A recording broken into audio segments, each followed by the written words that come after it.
Sénégalaises, Sénégalais, étrangers qui vivent parmi nous, je suis heureux de m'adresser à vous au seuil du Nouvel An. En ces moments de joie et d'espérance, j'ai d'abord une pensée affectueuse pour nos malades et pour tous ceux qui souffrent des aléas de la vie.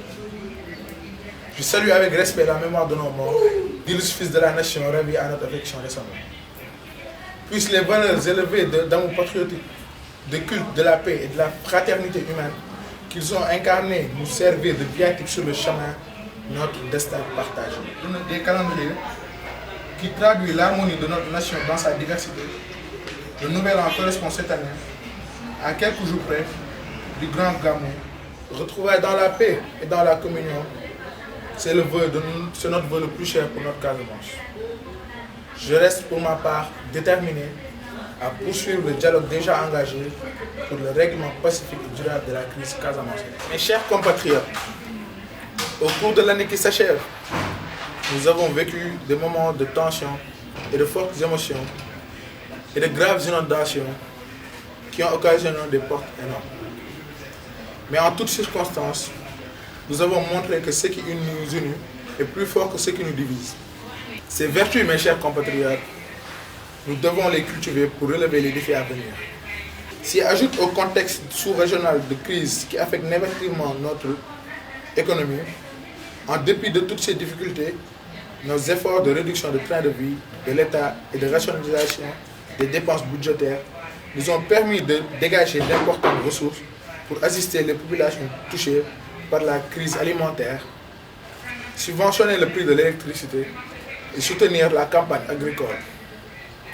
Il nous faut, dès le mois de janvier 2015, tenir les concertations pour stabiliser notre système éducatif et améliorer sa qualité dans tous ses aspects.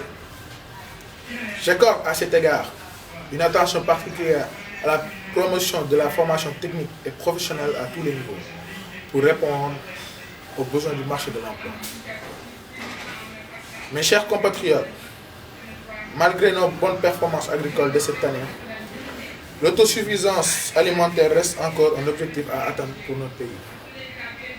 Nous devons engager une véritable révolution agricole par un meilleur aménagement des terres et une allocation plus conséquente des moyens pour la maîtrise de l'eau, la sécurisation des semences.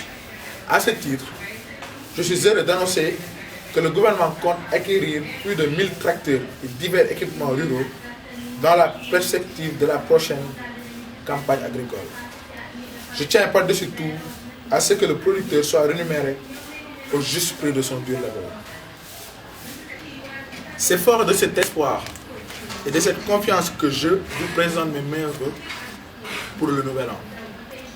Vœux de bonne santé, de longévité, de réussite pour chacun de vous. Vœux de paix, de cohésion nationale et de prospérité croissante pour notre cher pays. De bonsoir.